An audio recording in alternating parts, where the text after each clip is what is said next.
Guys, eto, babalutan na natin tong kasi laki, mas malaki na kasi laki na siya ng kanang itlog.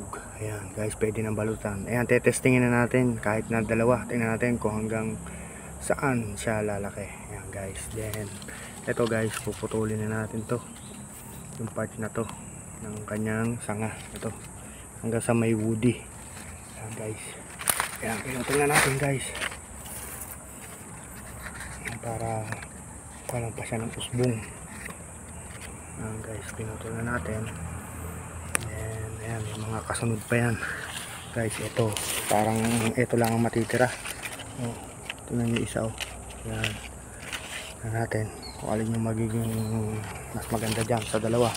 Kasi ito rin, ayan, ayan, malalaki na.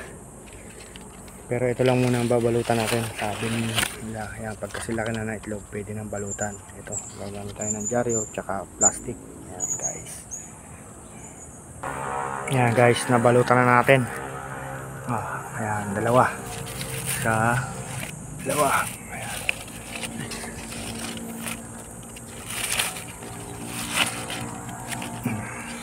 Ayan, guys. Susunod man yung ito siguro. Ayan, yung part na to. Ayan, 4.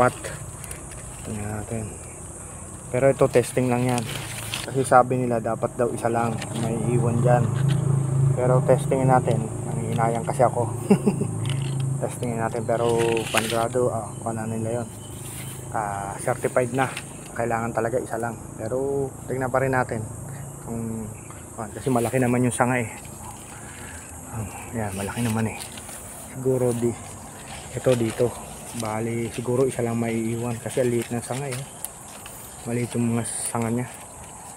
Yan o, yung pagkukuhanan niya ng sustansya. Ayan, ganoon din dito. Ayan natin. Ayan, kung sino mauunang lumaki dyan sa dalawa. Ayan, ayan natin. Ayan, isa lang kuha natin.